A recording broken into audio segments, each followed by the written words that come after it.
G'day nerds! Today I'm going to talk about the Druid. So the Druid has a few different mechanics which I want to go through. The key mechanic really is Aspect. So Aspect is where you take on the powers of the creatures, manifest with them yourself, and kick ass. So I'll just take us down to the second page. The auspice we have chosen is Chameleon. So this is the auspice related to Aspect. We get 2 Aspect points, and we also get an Aspect power. So a Strength 2 power, which is pretty good for level 1. In terms of ancestry, rather than being a common folk, which we've been with some of the previous characters, we are a low folk.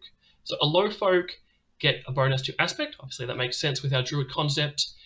They also get 2 Strength 1 Aspect powers. They get a bonus to Cognition, a penalty to Morale, and they get the penalty to Low. And this is because they are at the bottom rung of society. Most people take a dim view of manifesting animal powers, and that sort of explains why they also have a morale penalty. They're often sad about their lives. Over here, attitude, adolescence, and apprenticeship, very much druidy type skills that we've picked up. This character is the kind who wants to take on the form of a beast, get into melee, and tear things up. So Strength of Brawn is what we have chosen there. For our feats at level 1, we've got Natural Attack, Natural Defense. High Spirits boosts that morale back up, so we have a penalty morale that boosts that up, so we're at 0, it's neutral. And we've also got Trip. So we're going to be turning into a particular beast, a wolf in fact. They get a bonus to Trip, and we've also got a feat that gives us a bonus to Trip. So we're definitely going to get in there and trip some foes.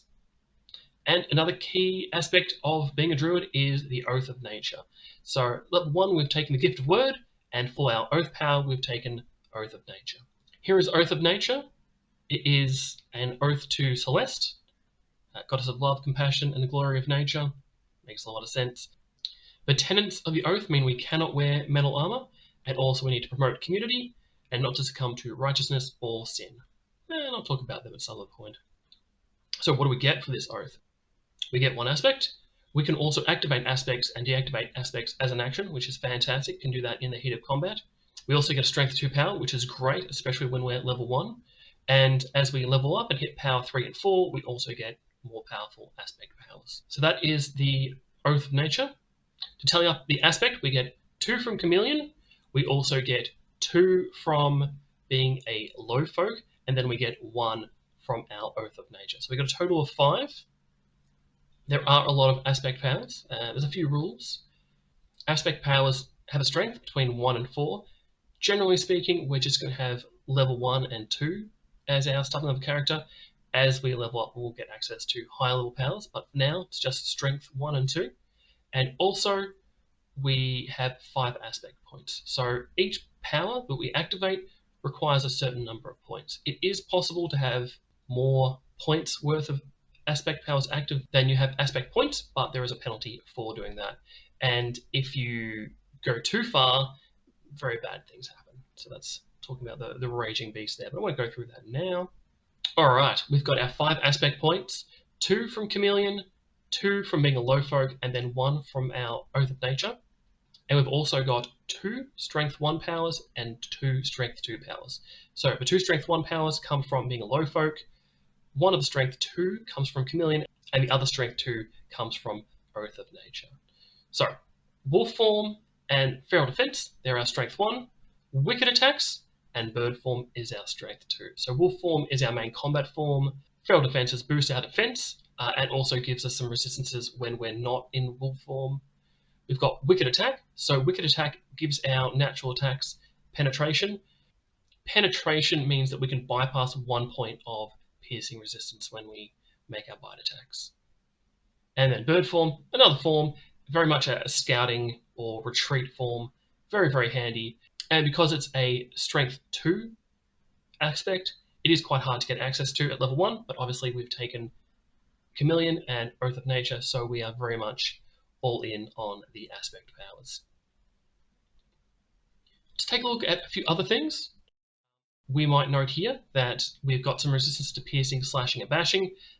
That comes from the wolf form, and also comes from feral defense. So if we're in the form, or if we're not in the form, we have nice resistances there, which is good.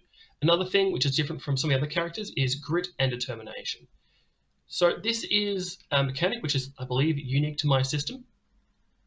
anytime you make an attack or anytime you receive attack, you take a penalty. It's a -1 penalty to both your defenses and your attack.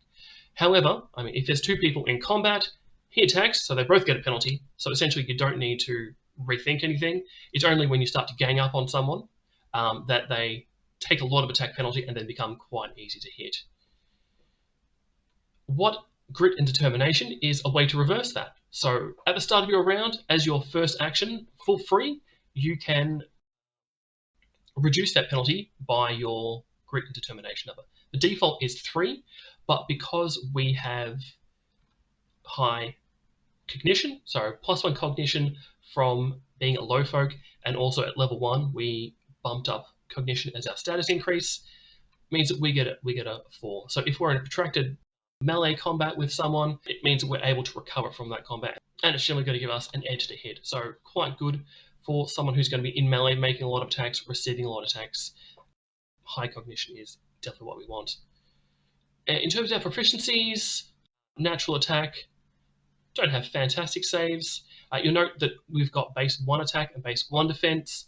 With some of the previous ones, because they were common folk, they got a feat rank up for 2 feats, and that gave them additional base bonus. Unfortunately, we don't have that, but we definitely have some other advantages. Here, down with our attacks, I've just included the bite attack. It does 2 piercing damage, it has penetration, and it also has sweep the leg. Look, just written S the leg.